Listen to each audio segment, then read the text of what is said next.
निकालात पश्चिम बंगालमधले निकाल आजच्या निकालात पश्चिम बंगालमधले निकाल हे खऱ्या देशभक्त व्यक्तीला, भारतीय जनता पार्टीच्या कार्यकर्त्याला तर खूपच महत्त्वाचे आहेत। मी एकेकाळी आमची घोषणा होती, जहाँ हुए बलिदान मुखर्जी वो कश्मीर हमारा है। तीच घोषणा आज भाजपचा कार्यकर्ता म्हणेल की जहाँ हुए पैदा मुखर्जी वो बंगाल हमारा है। आणि या बंगालच्या निवडणुकीचं जर खरं काही कारण असेल तर शेवटच्या 72 तासात ज्या दंगली घडवून विशिष्ट मतदारांना बाहेर पडू न देणं ते यावेळी थांबवण्यामध्ये केंद्र सरकारला यश आलं आणि त्या यशामुळेच आज फ्री अँड फेअर इलेक्शन, एकही मृत्यू न होता मतदान पार पडलेलं बंगालमधलं गेल्या अनेक वर्षातलं हे मतदान आहे। आणि त्यामुळे आज आपण बघतो आहोत की तुष्टीकरणाची राजनीती चालणार नाही, विकासाची राजनीती चालेल, हे बंगालमध्ये सिद्ध झालं। आसाममध्ये पुन्हा एकदा भाजपचं सरकार येत आहे। तामिळनाडूमध्ये खूपच चांगल्या पद्धतीने जागा वाढल्या आहेत।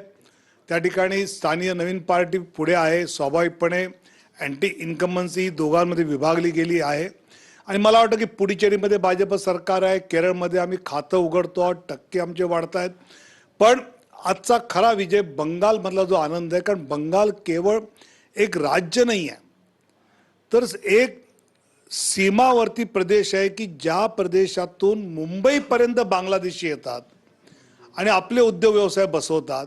स्थानिक तिथल्या माणसाला उद्योग व्यवसायामध्ये तो मागे टाकतो। मला असं वाटतं की या बंगालच्या विजयाने अनेक प्रश्न आपल्या देशाचे सुटणार आहेत। पण तावडेसर बिहारचा विजय झाला होता। बिहारमध्ये मुख्यमंत्री भाजपचा आता बसलेला आहे आणि बंगालमध्ये आता मुख्यमंत्री भाजपचा बसणार आहे, असं सध्याचं चित्र आहे। हा आनंद किती मोठा आहे? मला वाटतं की बिहारमध्ये भाजपचा मुख्यमंत्री होणं याचा आनंद आहे, पण तिथे एनडीएचा मुख्यमंत्री होताच।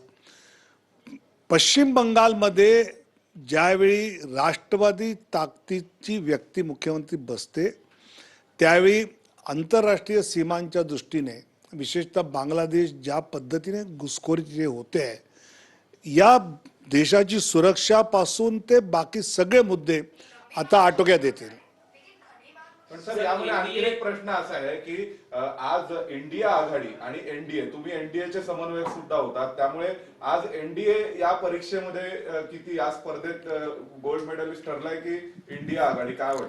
मला असं वाटतं की एनडीएचं यश आहे आणि या सगळ्या विजयामध्ये एनडीएच्या सगळ्या नेत्यांचा सहभाग आहे। आणि जवळजवळ मला असं वाटतं की आता 25 राज्यांमध्ये एनडीएचे मुख्यमंत्री, त्यात 17 मध्ये भाजपचे आहेत। आणि त्यामुळे विकसित भारत 2047 कडे आपण गतीने जाऊ, हा माझा विश्वास आहे। तुम्ही एक राज्य काबीज करत चाललेला, आता पुढचं टार्गेट नेमकं काय आहे? मला वाटतं काबीज करणं नसतं हो, तिथे त्या राज्यामध्ये विकास करणं असतं आणि विकासाच्या दिशेने ते राज्य निवडून आलं। कारण बिहारमध्ये मुख्यमंत्री बसला याच्यात आनंद आहे का? तर आहे, पण त्यापेक्षा त्या मुख्यमंत्र्यांनी, त्या एनडीए सरकारने बिहारची विकासाची गती किती वाढवली त्यावर आनंद अवलंबून आहे। त्यामुळे बंगालमध्ये आता विकासाची गती वाढेल आणि बंगाल त्या भाजप एनडीएच्या विजयामुळे मला असं वाटतं की राष्ट्रीय सुरक्षा सुद्धा आपली अधिक मजबूत होईल।